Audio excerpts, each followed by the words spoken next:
ప్రేమ, నమ్మకమైన యేసు నామములో శుభములు పలుకుతూ ఈనాటి బంగారు పరగ ధ్యానంలో కొన్ని జీవిత ఆత్మీయ సత్యాలని తెలుసుకుందాం. మరి ప్రభు ఇచ్చినటువంటి చక్కని తలంపులను మనం అందినము కొన్నన్నా మనం మన్నం చేసుకుంటూ ధ్యానిస్తే మనకు ఆత్మీయమైన మేలు జరుగుతుందని మనం ఆలోచించుకోగలం. అయితే దేవుడు ప్రతి దినము ఆయన బహుమానమే కదా. సంతోషంగా ఉన్న రోజులు గుర్తుకు తెచ్చుకోవడం గొప్ప కాదు, ఉన్న రోజులన్నీ సంతోషంగా మలుచుకోవడమే ఆయన్ని తలుస్తూ ఆయన ప్రేమిస్తూ గడపటమే గొప్ప. మన నడక నలుగురికి బాటివ్వాలి, మన మాట అందరికీ మంచి అవ్వాలి, మన చెయ్యి అందరికీ సాయపడాలి. చరిత్రలో మనకంటూ ఒక పేజీ ఉండిపోవాలి, విశ్వాసంగా నిలిచిపోవాలి. మనకు నచ్చినట్లు చేస్తే అది భక్తి అవ్వదు, దేవునికి నచ్చినట్లు వాక్యాన్ని అనుసరించి నడిస్తేనే అది నిజమైన భక్తి. జీవితంలోని కష్టాలకు మందులు శ్రమ, సహనం. అయితే మరి అడగడం చేతకానప్పుడు ఆశించకూడదు, ఇవ్వడం చేతకానప్పుడు కూడా ఆశ చూపించకూడదు. నీ బలంలో, నీ బలహీనతలో, నీ జయములో, నీ అపజయంలో, నీ భయంలో, నీ అభయంలో అన్ని వేళలా నీకు తోడుగా ఉండే వ్యక్తి ఆ ప్రభువే కదా. ఆయనే కనుక లేకపోతే మనం ఏమైపోయే వాళ్ళము. కాబట్టి ఆయన ఎన్నప్పుడు స్తుతించు ఆరాధిస్తూ ఉండటం మన కర్తవ్యం. మరి దేవుని యొక్క స్నేహం ఎంతో మధురమైంది. మరి దర్శించే స్నేహము, ప్రేమతో పలుకరించే స్నేహము, ప్రణాళికలు వివరించే స్నేహము, ముఖాముఖిగా మాట్లాడే స్నేహము, ఆకర్షించే స్నేహము, సహవాసం చేసే స్నేహము, ఆదరించి నడిపించే స్నేహము. మానవ స్నేహం ఏమో మంచి స్నేహము, నమ్మకమైన స్నేహము. మరి మరి మంచి మానవుడు చూపించిన ఎగ్జాంపుల్ యోనాతాను, మరి దావీదు చూపిన స్నేహం క్రీస్తు ప్రేమకు గుర్తు కదా. మంచి స్నేహము, నమ్మకమైన స్నేహము, కపటం లేని స్నేహము, ప్రాణం పెట్టే స్నేహము, ప్రమాణాలతో కూడిన స్నేహము, విడిపోలేని స్నేహము, త్యాగంతో కూడిన స్నేహం. కాబట్టి యేసుని స్నేహము మధురమే మధురమే అని పాడుకుంటున్నాం. యేసుతో స్నేహం చేయవలసిన మరి లోకంతో స్నేహం చేయకూడదు. యేసుతో స్నేహం చేస్తే లోకానికి దూరంగా ఉండాలి. మరి సరి అయిన వారితో సహవాసం చేయటం వల్ల నష్టపడతాం, ప్రార్థన చేయకపోవడం వల్ల నష్టపడతాం, ఆత్మీయ దిగజారిపోతాం. దేవుని ధ్యానించాలి, దేవుని ఆత్మచేత హృదయాలన్నీ నింపుకోవాలి మనం. ఈ రకంగా మరి సలహా అనేది సంతోషపెట్టేది కాదు, కానీ సహకారిగా సహాయవాదిగానే మనం ఉండాలి. మరి ఊరికే సలహా ఇవ్వడం కాదు, సహాయం చేసేవాళ్ళుగా ఉండాలి. మరి నమ్ముట అనేది ఒక బలం. ఆ బలం పోగొట్టుకున్న రోజు ఏ బంధం తోడు రాదు. ఆ నమ్మకం నమ్మకమైన దేవునిపై పెట్టుకోవాలి మనం. మరి మనిషికి విద్య, జ్ఞానము, సంపద ఎంత ఉన్నా వినయము, విధేయత, మానవత్వం లేకపోతే ఏమాత్రం విలువ ఉండదు. మరి పుట్టుకతోనే ఎవరు గొప్పవారు కారు, మన ప్రవర్తన, మన చేతలే మనల్ని గొప్పవారిగా మారుస్తాయి. మరి ఒకసారి మనసులో బాధపోవడానికి ఏ మందు పనిచేయకపోవచ్చు, కానీ మనసుకు నచ్చిన వాళ్ళు కాసేపు ప్రేమగా మాట్లాడితే చాలు అనుకుంటాం. కానీ ప్రభు పాదాల దగ్గర ఆయన సన్నిధి ముఖ కాంతిని వెతుక్కుంటూ మనం ఉపవాసంతో ప్రార్థిస్తే మన గుండెల్లో భారం అంత చింతలన్నీ తీరిపోవు. యేసుని ఎంత మంచి దేవుడే వేసయ్యా, చింతలన్నీ తీరిపోవు నీ చెంత చేరగా అని చక్కటి పాట ఉంది కదా. మరి మేలు చేయకనే ఉండలేనవయ్యా, ఆరాధింపక నేను ఉండలేవయ్యా అనుకుంటూ మనం పాడుకుంటే మన చింతలన్నీ సమసిపోతాయి. తర్వాత అన్నీ ఉన్నప్పుడు మనతో వచ్చేవారిని గుర్తుపెట్టుకోవాలి, కానీ ఏమి లేనప్పుడు మనతో వచ్చేవారిని గుండెల్లో పెట్టుకోవాలి. మనకు తోడుగా ఉండేది ఎప్పుడు వీళ్ళందరిని మించి మరి మనకి ఇమ్మానుయేలుగా ఉండే దేవుడు మనకున్నాడు. కాబట్టే ఎబ్బేసు ప్రార్థించాడు, నీ చేయి నాకు తోడుగా ఉండాలని. ఇది నాన్న మన దేవుని హస్తము ఎటువంటి సహాయాలు చేస్తుందో చెప్పుకోవడానికి నేను ఇష్టపడుతున్నానండి. అది చాలా చాలా విలువైనటువంటి తలంపులు. వివిధ బైబిల్ భాగాల్లో భక్తులు చెప్పినటువంటి ఆ భాగాలన్నీ ఏరి మరి మీరు సమకూర్చి చెప్పడానికి ఇష్టపడుతున్నాను. అది చెప్పుకుందాం. మరి ఆ రకంగా చేసేటప్పుడు మన ప్రార్థనలకు కూడా మరి ప్రేమతో నిండుకోవాలి. మనం ప్రార్థించే అంశాలు కూడా ఎలా ఉండాలి? మంచి ఆరోగ్యం కొరకు, శాంతిగల మనసు, అవసరతల కొరకు, సంతోష వర్షం కురవాలని, మరి బాధలను బాపి ఆరోగ్యం కావాలని, పాప క్షమాపణ కొరకు, ఈ రకంగా మనం మరి శ్రమలు తప్పించడం కొరకు, ఆశీర్వాదం కొరకు, అద్భుతాలు అనుభవించడం కొరకు, ఇవన్నిటికన్నా మించి ఆయన రాజ్యాన్నిటిని వెతుకుతూ ఆయన కోరుకున్న రీతిగా వ్యర్థమైన వాటిని మనసు పెట్టక నీ రాజ్యం కొరకు నేను ఏం చేయగలనని ఆలోచించి ప్రార్థించడం కూడా మనకు చాలా చాలా అవసరం. అయితే ఈ దినాన్న ప్రభు యొక్క హస్తము ఏమి చేయగలదో మనం ఆలోచించుకోగలిగితే అది మన జీవితంలో వేదనలు ఎప్పుడూ తప్పవు. అవి మనకి ఏ విధంగా మరి సమస్య పోతే అంటే ఆయన పాదాల చెంత చేరి అడుక్కున్నప్పుడే కదా. అయితే మరి దేవుడు మనందరిలో కూడా చక్కని తలాంట్లు పెట్టాడు.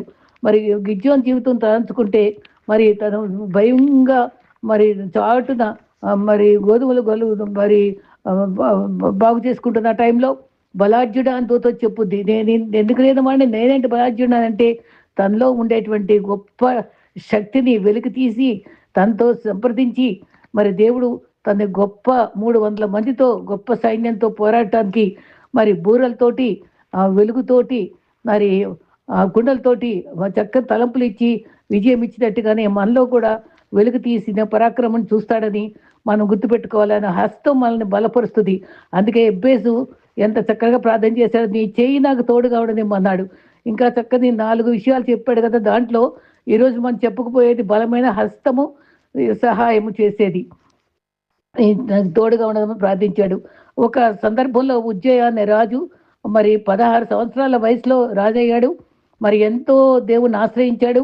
దినవృత్తాంతములు 2వ దినవృత్తాంతంలో 63 66 26:3లో ఎంతగానో దేవుడు దీవిస్తూనే వస్తా మరి వయసు మీరిన తర్వాత గర్వంతో నిండి ఆ దీపార్థిని పట్టుకొని తను యాజకులు చేయాల్సిన పని చేస్తే దేవుని హస్తము మొత్తి దేవుని ఆయన కుడి చెయ్యి అది కుష్ఠరాగుతో మారిపోద్ది. అది అప్పటికప్పుడే కుష్టి వస్తే వెంటనే ఆయన వెలుపలు తీసుకెళ్ళిపోయి దూరంగా పంపించేస్తారు. మరి అందువల్ల గర్వం రాకూడదు. దేవుడు దీవించినప్పుడు గర్వపడకూడదు. ఆ స్థితి గర్వించిన అందువల్ల జరిగిందనే అనుభవాలన్నీ కూడా మనకు ఉపయోగకరంగానే ఉంటాయి. 26:19 వచనంలో ఇది ఉంది. అయితే దేవుని ఆశీర్వాదం పొందాక గర్వం ఉంచకూడదు. సంసోను కూడా డెలీలాతో స్నేహం చేశాడు. అది న్యాయాధిపతిగా దేవుడు పుట్టక ముందే ఎన్నుకున్నాడు తల్లిదండ్రులకు చెప్పి, కానీ తను నిలుపుకోలేకపోయాడు. మరి నేత్రాశతో తను భ్రష్టుడైపోయిన తర్వాత మరి మనం తను మరి చివరి క్షణంలో మళ్ళా దేవుడు ఎంతగానో సమయంలో అడిగినప్పుడు నీళ్ళు ఇచ్చాడు తనకి. మరి దవడ ఎముకతోటి 1000 మంది శత్రువులు జయించాడు. ఎంత శక్తి ఇచ్చాడు. కానీ మరి తను వ్యర్థంగా వాడుకున్న తర్వాత ఆయన హస్తము సహాయపడింది. చివరి రోజుల్లో అప్పుడు తను ప్రభువా నన్ను జ్ఞాపకం చేసుకో అడగగానే జ్ఞాపకం చేసుకుని శత్రువుని జయించే కృపనిచ్చి మరి అందరినీ కూడా మరి దేవత ఆలయంలో చంపడానికి దేవుడు సహాయపడ్డాడు. తన పేరు మరి విశ్వాసుల జాబితాలో ఎబ్రి 11 ఉండటం ఎంతో గమనార్హం. ఈ రకంగా ఆయన చెయ్యి హస్తము ఎంతంత గొప్ప పనులు ఒక్కొక్కరు విశ్వాసుల పట్ల చేస్తుందో గమనించుకోవాలి. ఎజ్రా కూడా ధర్మశాస్త్రంలో ప్రావీణ్యత గలవాడు.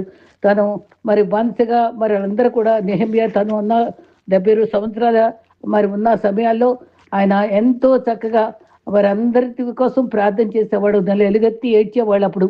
అప్పుడు తన ధర్మశాస్త్ర ప్రావీణ్యుడు ఏమంటాడంటే ఎజ్రా 7:6లో యెహోవా హస్తము తోడై ఉండగా ఏది అడిగినా దేవుడు నాకు మనం అంగీకరించేవాడని. రాజు కూడా ఏం అడిగితే అది ఇచ్చేవాడట, ఏం చేయాలో చేయించట సహాయపడ్డాడట. అది దేవుని యొక్క హస్తం అతను తోడుందని ఒప్పుకున్నాడు. అదే అధ్యాయంలో 7:28లో దేవుని హస్తము నాకు తోడుగా ఉన్నందున ఆయన నా హస్తం బలపరిచింది. ఎలా బలపరిచిందంటే అక్కడ పెద్దలను సమకూర్చడానికి అది బలపరిచిన హస్తము తోడ్పడిందని చెప్తాడు. ఎజ్రా మళ్ళీ 8:31లో దేవుని హస్తము తోడుగా ఉండి మమ్మల్ని తప్పించింది. అక్కడ యెరూషలేముకు వారు నడిపించింది. ఈ రకంగా తప్పించేది, మరి మనం ఆలకించేది, తర్వాత పెద్దలు సమకూర్చే సమర్థత ఇచ్చేది, ఏదడిగినా ఇచ్చేది, అలా సహాయపడేది దేవుని హస్తం. దావీదుకు దేవుని హస్తం తోడుగా ఉండటం ఎంత చక్కటి రెఫరెన్స్ అంటే కీర్తన 89:20 వచనంలో నా సేవకుడైన దావీదుని గురించి నా చెయ్యి బాహుబలము అతన్ని బలపరిచింది. చూసారా, దేవుని యొక్క హస్తం బాహుబలము ఎలా సహాయం చేస్తుంది? మనం బలపరుస్తుంది. ఎడతెగక నా చెయ్యి అతనికి తోడై ఉండేది అని చెప్పింది. తోడై ఉంటుంది, బలపరుస్తుంది. ఎబ్బేసు మరి సరిహద్దు విశాలం చేయండి, మరి నాకు తోడుగా ఉండ అన్నాడు. సరిహద్దులు కూడా విశాలం చేయమన్నాడు. కీడుకు తీసివేయమని అడిగాడు. అన్నీ మనవి వెంటనే ఇచ్చేశాడు. అంతే. విరోధులు దూరపరుస్తానని అభయం ఇచ్చాడు. ఏదంటే దేవుని హస్తం తోడుగా కోరుకుంటే భీకర కార్యాలు చేస్తుంది. ఆయన దీవిస్తే, ఆయన ఎంత పరిశుద్ధంగా జీవించడానికి మనం సిద్ధపడితే మనకు అనేక దీవెనలు వస్తాయని ఆయన హస్తము తోడుగా ఉంటుందని మనం నమ్ముకుందాం. ఆయన సిలువలో పలుకున్న మాటలో దేవా నా చెయ్యి ఎందుకు విడిచావన్నా, ఎందుకంటే దేవుని చెయ్యి మన చేతితో కలపడానికి ఆ పాప భారం అంతా ఆయనలో ఉండినందువల్ల ఎడపాపు జరిగిందని ఆయన చెయ్యి విడుచుతూ దేవుని హస్తం మనతో మధ్యవర్తిగా ఉన్నందుకు అది గుర్తుగా ఉంటుంది కాబట్టి ఆయనని స్తుతించుకోవాలి. మరి పరలోకమందున్న మా తండ్రి అనే పరలోక ప్రార్థన శిష్యులకు నేర్పినప్పుడు మరి ఏమన్నాడంటే, మరి శోధనలోకి తేక కీడు నుండి మమ్మల్ని తప్పించు, మరి ఆ, కీడు నుంచి మమ్మల్ని తప్పించని ఎబ్బేసి ప్రార్థనలాగానే కీడు నుండి తప్పించు అని కూడా మన పరలోక ప్రార్థనలో బాగా చెప్పాడు. మరి నిజంగానే దేవుడు చేయి పట్టుకుని మనం మన తోటి నడిపించాక మనం ప్రార్థన చేసుకుంటూ ఉండాలి. మన సరే ఎబ్బేసి ప్రార్థన ఏ రోజుకు ఆ రోజు జ్ఞాపకం చేసుకుంటూ ఉండాలి. యోబు 27:11 ఏమన్నారంటే, ఒక్కొక్క భక్తులు ఒక మాటలు చెప్పారండి దేవుని హస్తం గురించి. మీకు ఉపదేశించదను, ఎంత శ్రమలో ఉన్నాడు యోబు, అలా ఉండి కూడా ఆయన గురించి చెప్తానని చెప్తున్నాడు ధైర్యంగా యోబు. నేను సర్వశక్తులు చేయ క్రియలు నేను దాచిపెట్టను అన్నాడు. I will teach you the power of God, ఇంగ్లీష్లో మాట ఉందంటండి. I will teach you the power of God. Bible characters అన్నీ కూడా they are teaching us the power of God. Mighty hand of God can do miracles. యోబు చాలా కష్టాల్లోనే ఉన్నాడు. సమస్తము నష్టం పొంది కష్టంలో నేర్పించటకే ఉంది. ఎలా నేర్పించగలడు? యోబు నేర్పించాలని కోరుకున్నాడు. ఆ అనుభవాల నుండి మరి యోబు నేర్పిస్తూనే ఉన్నాడు. మనకు ఈ అనుభవాలన్నీ పాఠాలే. మరి రక్తస్రావంలో గల రోగిని దేవుడు స్వస్థపరిచినప్పుడు ఆ ప్రభావం పోయింది అన్నాడు. అది కూడా బలహీనతలు కోల్పోయి నుండి తను మరి స్వస్థపరచబడినప్పుడు అది జీవితాంతము ఆవిడ చరిత్ర మిగిలిపోయింది. ఆవిడ యొక్క విశ్వాసము, దేవుని యొక్క వస్త్రపు చెంగు, ఆయన హస్తము, ప్రభావము అది స్వస్థతనిచ్చేదిగా మనం అక్కడ గమనిస్తూ ఉంటాం. తర్వాత బైబిల్ కవల పదాలు ఉంటాయంట, నీరు, అగ్ని, తర్వాత దేవుని హస్తము, ఆయన భుజము, ఈ రెండు కలిపి ఉంటాయి. కీర్తనలో, యెషయాలో, సువార్తల్లో కూడా మనం ఈ నీరు, అగ్ని అని చూస్తూ ఉంటాం. ద్వితీయోపదేశకం 15:5 కావు నేడు నేను ఆజ్ఞాపించుతున్న ఆజ్ఞ అన్నిటి నడుచుకుంటకు నీ దేవుడైన యెహోవా మాట జాగ్రత్తగా వినేయడలా మరి మీ దగ్గర భేదలే ఉండరు, వాళ్ళందరూ మరి మేలు పొందుతారని చెప్తూ కీర్తనలో 89:13 మరోసారి చెప్పారు. పరాక్రమ గల బాహువు నీకు కలదు, నీ హస్తము బలమైనది, నీ దక్షిణ హస్తము ఉన్నతమైనది. చూసావా ఎంత చక్కటి ఆ మాట ఉంది అక్కడ. ఉన్నతమైనది, బలమైనది. 98వ కీర్తన 1 యెహోవా ఆశ్చర్యకారం చేయుచున్నాడు, ఆయన గురించి కొత్త కీర్తన పాడుడి. ఆయన దక్షిణహస్తమైన పరిశుద్ధ బాహువు ఆయనకు విజయం కలుగజేస్తుంది. ఏ విధంగా సహాయం చేస్తుందండి? ఆయన దక్షిణహస్తం మనకి విజయాన్ని ఇస్తుంది.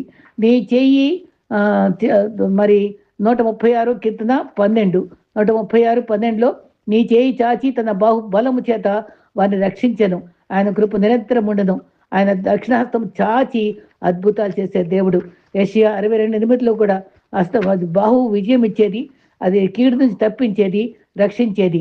మరి ఇర్మీయా 21:5 చాచిన చేతులతోనే యుద్ధం చేస్తాను అని చెప్పి కూడా చెప్పారు. యెషయా 30:30 తన బాహు వాలుట జనులకు చూపిస్తాడట. అంటే తన బాహువు మన మీద వాలిపోద్దటండి. అది వచ్చి మన మీద వాలి రక్షిస్తుంది. ఆయన కొరకు కనబడే కృపనిస్తుంది. యెషయా 52:10 సమస్త జనములు కనుల ఎదుట యెహోవా తన పరిశుద్ధ బాహువును బయలుపరిచి ఉన్నాడు, బూదిగంట్ల వాసులందరూ దేవుని రక్షణను చూచెదరు. అందరూ రక్షణ చూసే రీతిగా ఆయన సహాయం చేసే దేవుడు. విత్తువాడు మరి ముందుకు చేయడు, కానీ వెనక్కి వెనక చేయి ఎప్పుడు చూసారా? వెనక్కి విత్తుకుంటూ పోతాడు. అయితే ఎదర పంట కోసేటప్పుడు మాత్రం ముందుకు వస్తాడు అనమాట. అయితే కన్నీటితో విత్తువారు సంతోషంతో పంటకు వస్తారు. తర్వాత ఈ అనుభవంలో ఆయన హస్తము మనకి తోడుగా ఉంటుంది, మన పనికి సహాయపడుతుంది. 59:16 యెషయాలో మరి సంరక్షకుడు ఎవడు లేడు, మధ్యవర్తి ఎవరు లేకపోవడం చూసి ఆశ్చర్యపడను అని చెప్తూ ఆయన బాహువు ఆయనకు సహాయము చేసెను. ఇదే మన టాపిక్. ఆయన బాహువు మనకి సహాయం చేసేది, విజయం ఇచ్చేది, తోడుగా ఉండేది, రక్షించేది. ఎన్నో అనుభవాలు చూస్తున్నాం ఈ రెఫరెన్సెస్లో.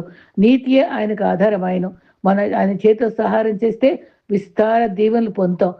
చేతుల్లో మనం చెక్కుకున్నాడు ఆయన. 49వ కీర్తన 12 మనకు ఆశ్రయమైన దేవుడు.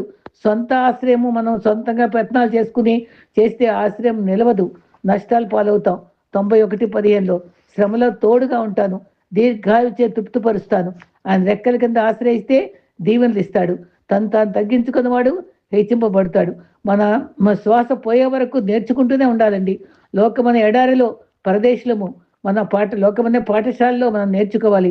ఎడారిలో ఓయాసిస్లు కలిగించే నేర్పుగల దేవుడిని హస్తాన్ని మనం చూడాలి. ఆ బాహు ఏమో వెల్లడిపరుస్తుంది, బయలుపరుస్తుంది, సహాయం చేసేది. మరి యెషయా 40:10లో బాహు తానే శక్తి సంపన్నుడై వస్తాడు. ఆయన ఏలుబడి చేస్తాడు. ఏలువాడు ఆయన, ఈ రూల్స్. ఆ బాహువు క్రీస్తు యొక్క బయలుపరుచున్నాడు. దక్షిణ హస్తంతో ఆదుకుంటానని కూడా చెప్పాడు. మధ్యవర్తిగా ఉన్నాడు. మరి భయపడద్దు, నేను ఆదుకుంటానని కూడా మరి యెషయాలో చెప్పాడు కదా. సొంత ఆలోచనలు, సొంత ఆశ్రయము దేవుని మనస్సు దేవుని మీద పెట్టకపోతే నాశనం అయిపోవడమే. కొన్ని పాఠాలు నేర్చుకోగలిగితే అరణ్యంను పచ్చిక బయలుగా మార్చగలడు. మరి ఇశ్రాయేలుకి పగలు మేఘస్తంభము, రాత్రి వేళ మరి మరి అగ్నిస్తంభం నుంచి కాపాడుకుంటూ వచ్చి ఆహారం పోషించి కాపాడుకుంటూ ఆయన హస్తమే కదా, బాహుబలమే కదా ఇవన్నీ చేయగలిగింది. మరి నీళ్లు కావాలంటే బండ నుండి నీళ్లు తెప్పించిన శక్తిమంతుడైన.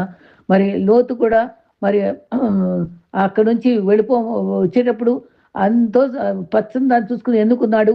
అక్కడ ఎన్నో సంపాదించుకున్నాడు. లోక పెత్తనాలు చేయడానికి గవిని దగ్గర కూర్చున్నాడు. కానీ అప్పటికి అది సుధమ గుమరాన్ని నాశనం చేయడానికి దూత వచ్చినప్పుడు పరిగెత్తి అన్ని వదిలిపెట్టి వెనక్కి చూడొద్దు అని చెప్తే ఆ భార్య చూసి ఉపస్తంభం అయిపోయింది. తన ఎంటీగా వచ్చేసాడు లోతు. మన లోకాన్ని బావుకుంటే మనం నాశనం అయిపోతాం. ప్రభు వైపు చూసి ఆయన ఆజ్ఞలు పాటిస్తే దీవెనలు పొందుకుంటాం. లోతు బిడ్డలు చేసిన పాపాన్ని బట్టి 2 విభిన్న మరి జనాంగం శాపగ్రస్తులు అయ్యారు కదా. మరి మోయాబీలు కూడా అటువంటి వారే కదా, అమాయకులు మోయాబీలు. వాళ్ళు ఎప్పుడు విరోధంగానే ఉండిపోయారు. ఆయన బాహువు చెయ్యి ఏం చేస్తుంది? యెహెజ్కేలు లో మనకి ఎండిన ఎముకలకు ఆయన హస్తము ఆత్మ దాన్ని పైకి వచ్చినప్పుడు ఎముకల్లో శక్తి వచ్చి అవన్నీ సైన్యంగా మారిపోయినాయి కదా. ఆ కలవరాల్లో అనారోగ్యాల్లో కలవరాల్లో ఆయన హస్తం మనకు మార్పు తెస్తుంది. ప్రభువా నీ చేయి నాతో ఉంచని మనం ప్రార్థించాలి. మా కుటుంబాన్ని కాపాడమని, మా కుటుంబాన్ని లేవనెత్తమని మనం ఎప్పుడూ ఆయన పాదాలని ముఖము చూస్తూ మనం ప్రసన్నత ఎరిగి ప్రసన్నత కోరుకుంటూ ఆయన పాదాల చెంత మనం గోజాడి అడిగి ప్రార్థించుకొని అద్భుతాలు చూసి దీవెనలు పొందడానికి మనం ఎప్పుడు ఇష్టపడాలి. ఈ రకంగా మరి దేవుని యొక్క కరుణ జాలి గొప్పది కదా. మోషే మరి ఆయన హస్తం గొప్పది, కనికరం గలవాడు. ఇశ్రాయేలు మెడవంచిన ప్రజలను ఎంతో ప్రేమిస్తున్నావు అని, ఇష్టలుగా లేరు అని మరి సముద్రం పాయలు చేశాడు. సైన్యాలన్నీ ముంచేశాడు, ఫరో సైన్యాల్ని. అన్ని చూసి కూడా మూర్ఖుగా ఉన్నాడని ఆయన బతులాడుకున్నాడు దేవుని దగ్గర. శాపం రాకుండా మోషే ఎంతో బతులాడుకున్నాడు. నీ హస్తంతో ఆదరించమని కూడా చెప్పుకున్నాడు. మరి మన చెయ్యి విడవని దేవుడు, మన బలమైన చేయిని పట్టుకుని నిత్యత్వ వరకు నడిపించే దేవుణ్ణి ఆశ్రయిద్దాం. ఆయన చేయి తోడుగా ఉంది. మోషే అఫ్రాయిం బాలుడిగా ఉన్నప్పుడు నడక నేర్పించాను. మరి హోషేయ గ్రంథంలో ఉంది ఆ మాట. జారిపోకుండా పడిపోకుండా నడిపించేవాడు ఆయనే. అంతేమో మన చేయి పట్టుకుంటూ మన జీవితాల్లో జోక్యం చేసుకుంటూ ఉంటాడు. మనకు భరోసాగా ఉంటుంది ఆయన చేయి పట్టుకుంటే. ఆయన కష్టాల్లో ఆయన తోడు మనకు ఉండాలని కోరుకుందాం. ఆయన హస్తము రక్షణార్థమైన దక్షిణ హస్తము, అది నడిపించేది, ఆదుకునేది. మరి కరుణాహస్తం అది తోడుగా ఉందన్నాడు ఎజ్రా కూడా కదా. నీ దక్షిణ హస్తము, నీ బాహువే వారికి విజయం ఇచ్చింది అని కీర్తనలు 43:3లో 84:3లో ఆ మాట ఉంది. దక్షిణ హస్తము విజయం ఇచ్చేది. ఆ కటాక్షించే హస్తము ముఖ కాంతి వారికి విజయం ఇస్తుంది. కుడి చేయి రక్షిస్తుంది, ఆశ్రమించిన వాళ్ళకి కాపాడుతుంది. కుడి చేయి నన్ను ఆదుకుంటుంది. కీర్తనలు 18:35. మరి రక్షణార్థమైన దక్షిణ హస్తమును రక్షించేవాడు, శరణ చూసిన వారిని కాపాడేవాడు, కోరిన వారి కొరతలు తీర్చేవాడు, అరచేతిలో చెక్కుకునేవాడు. ఇంత మంచి దేవుడు మనకున్నాడు. దేవుడు మనల్ని తలంచుకుంటూనే ఉంటాడు. మన శత్రువుపై విజయం ఇస్తాడు. 1 రాజులు 18:45లో ఏలియా వర్షం కోసం ప్రార్థించాడు. చెయ్యి ఎంత మేఘము ఎంత పెద్ద వర్షం ఇచ్చిందో ఆ వర్షంలో ఆ దేవుడు ఏలియాను బలపరిచాడు. ఆయన ఎంతో దూరం పరిగెత్తడానికి శక్తి ఇచ్చింది ఆ హస్తము. ఆ రకంగా ఎవరికైనా సరే ఆశ్రయిస్తే ఆయన మనకి శక్తి ఇచ్చే దేవుడు, హస్తం తోడుగా ఉంచే దేవుడు, సరిహద్దులు విశాలపరిచే దేవుడు, నడకలను సరిచేసే దేవుడు, స్థిరపరిచే దేవుడు. మరి కీర్తనలు 7:23లో ఒక నడత దేవుని చేసి స్థిరపరచబడుతుంది. ఆయన హస్తము మనకి తోడుగా ఉంటుందని మనం ఎల్లప్పుడూ ప్రార్థించుకుంటూనే ఉండాలి. మరి దేవుడు సర్వశక్తిమంతుడు, మన నిరీక్షణ కోల్పోరాదు. మరి కష్టాలు తప్పవు. మన పితరులు కూడా ఎన్నో కష్టాలు ఎదుర్కొన్న వాళ్ళే కదా. మరి అందరూ తేరుకున్న వాళ్ళే. మరి మన భక్తి, మన నీతి ఎలా ఉంది? ఆయన ఏ రకంగా ఉండాలంటే చక్కటి వాక్యం 1 పేతురు 5:6లో దేవుడు తాను తగిన సమయంలో హెచ్చించినట్లు ఆయన బలిష్టమైన చెయ్యి, దాని కింద చెయ్యి గురించి చెప్పుకుంటున్నాం. ఆ బలిష్టమైన చేతి కింద ఎలా ఉండాలి? వినయంగా దీనత్వంతో బ్రతకాలి. ఆయన విశ్వాసం ఉంచితే చాలు. సర్వశక్తిమంతుడు గ్రహించి సంపూర్ణంగా ఆధారపరచు కొత్తగా గొప్ప నిరీక్షణతో మనం ధైర్యంగా ముందుకు సాగిపోవాలి. విశ్వాసములో బలహీనపరచుకోకూడదు. నిరీక్షణ కోల్పోరాదు. దేవునికి పరాక్రమం గల బాహువు గలవారిగా రాజులకు కూడా ఆయన ఆశ్రయించారు. గొప్ప గొప్ప రాజులే దేవుని ఆశ్రయించి మేలు పొందారు.